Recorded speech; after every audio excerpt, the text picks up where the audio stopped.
Bismillah, Assalamualaikum warahmatullahi wabarakatuh. Saya Sari Bintani Awaliyah, NIM C1F021080. Kali ini saya akan menjelaskan tentang akad mudharabah. Pengertian mudharabah. Mudharabah adalah salah satu konsep dalam ekonomi Islam yang merujuk pada transaksi jual beli dengan prinsip bagi hasil antara penjual dan pembeli. Secara bahasa, kata mudharabah berasal dari akar kata dalam bahasa Arab yang berarti pertukaran atau jual beli. Dalam terminologi ekonomi Islam, mudharabah didefinisikan sebagai suatu transaksi jual beli di mana penjual membeli barang dari pihak lain untuk dijual kembali dengan harga yang telah disepakati bersama, di mana pembagian keuntungannya dilakukan berdasarkan kesepakatan sebelumnya antara penjual dan pembeli. Landasan syariah akad mudharabah. Landasan syariah untuk akad mudharabah yang pertama yaitu kepemilikan dan pengelolaan. Aspek penting adalah aspek penting pemisahan kepemilikan aset dan pengelolaannya. Yang kedua adalah keadilan dan kesepakatan. Akad harus didasarkan pada kesepakatan yang adil dan jelas. Yang ketiga itu transparansi dan kejujuran. Informasi relevan harus diungkapkan secara transparan antara kedua belah pihak. Yang keempat yaitu tanggung jawab. Pengelolaan modal harus bertanggung jawab dan hati-hati. Yang kelima yaitu batasan risiko. Risiko kerugian harus dibatasi sebelumnya. Yang keenam yaitu pembagian keuntungan. Keuntungan dibagi sesuai kesepakatan. Dan yang terakhir yaitu penggunaan dana. Dana harus digunakan sesuai dengan prinsip syariah. Nah, prinsip-prinsip ini memastikan pelaksanaan mudharabah sesuai dengan ajaran Islam dan menekankan keadilan, transparansi, dan juga kejujuran. Jenis-jenis akad mudharabah. Yang pertama yaitu akad mudharabah adalah perjanjian kerjasama antara pemilik modal, shahibul mal, dan pengelola modal atau mudharib, di mana pemilik modal ini menyediakan dana dan mengelola modal pengelolaannya dengan harapan keuntungan. Jenis-jenis ini meliputi yaitu ada mudharabah mutlaqah atau pengelolaan modal bebas menggunakan dana.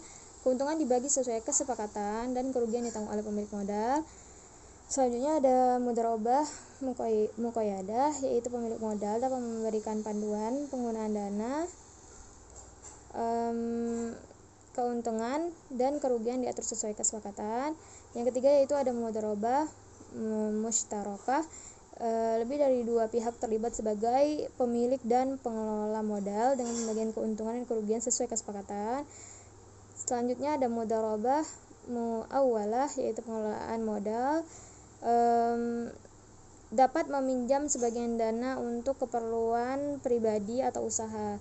Pinjaman dianggap bagian dari modal dengan pembagian keuntungan setelah pengurangan pinjaman. Selanjutnya ada mudharabah wadiah, yaitu pemilik modal menitipkan dana kepada pengelola modal tanpa pembagian keuntungan, namun memberikan imbalan atas pengelolaan yang baik. Selanjutnya ada mudharabah mutanaqisah, yaitu pemilik modal dapat menarik dana sebagian demi sebagian, dan dana yang ditarik tidak lagi menghasilkan bagi keuntungan. Nah, setiap jenis akad memiliki ciri khas dalam pembagian keuntungan, tanggung jawab, dan penggunaan dana. Mekanisme bagi hasil mudharabah. Nah, mekanisme bagi hasil mudharabah ini secara umum melibatkan beberapa tahap. Yang pertama yaitu ada kesepakatan awal. Nah, investor dan pengusaha sepakat tentang pembagian keuntungan dari usaha tersebut sebelum memulai. Selanjutnya ada penyedia modal. Nah, penyedia modal ini yaitu investor yang menyediakan modal disesuaikan dengan kesepakatan. Yang ketiga yaitu pelaksanaan usaha. Pengusaha menggunakan modal untuk menjalankan usaha dengan tanggung jawab manajerial. Selanjutnya ada pembagian keuntungan. Keuntungan dibagi sesuai dengan kesepakatan awal, bisa dalam bentuk persentase atau jumlah tetap. Yang kelima ada bagi rugi. Keuntungan bagi rugi ini yaitu keuntungan ditanggung oleh investor sesuai dengan proporsi modal yang disediakan, kecuali jika disebabkan oleh kelalaian pengusaha. Yang keenam yaitu akhir kontak. Nah, mudharabah ini memiliki batas waktu. Setelah itu kontrak akan diakhiri dan pembagian keuntungan dan kerugian juga dilakukan. Nah, mekanisme ini mencerminkan prinsip-prinsip kerjasama dan kemitraan antara investor dan pengusaha serta memperkuat kesadaran akan risiko dan keuntungan dalam aktivitas ekonomi. Maka dapat disimpulkan Nah, maka dari itu dapat disimpulkan bahwa mudharabah merupakan konsep utama dalam ekonomi Islam yang menegaskan prinsip bagi hasil didasari oleh keadilan, kesepakatan bersama, saling percaya, dan etika bisnis yang tinggi. Nah, prinsip-prinsip ini diatur oleh landasan syariah, mencakup kepemilikan dan pengelolaan, keadilan dan kesepakatan, transparansi, kejujuran, tanggung jawab, serta batasan risiko. Nah, pembagian keuntungan serta penggunaan dana sesuai dengan prinsip Islam. Ada berbagai jenis akad mudharabah seperti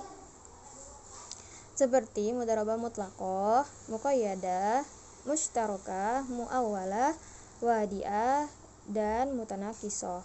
Nah, masing-masing dari mereka itu memiliki ciri khas dalam pembagian keuntungan, tanggung jawab, dan penggunaan dana. Mekanisme bagi hasil mudharabah ini melibatkan kesepakatan awal, penyediaan modal, pelaksanaan usaha, pembagian keuntungan, hingga penyelesaian kontrak, mencerminkan prinsip kerjasama, kemitraan, serta kesadaran akan risiko dan keuntungan dalam aktivitas ekonomi. Nah, begitulah penjelasan dari saya mengenai akad mudharabah. Sekian, terima kasih. Wassalamualaikum warahmatullahi wabarakatuh.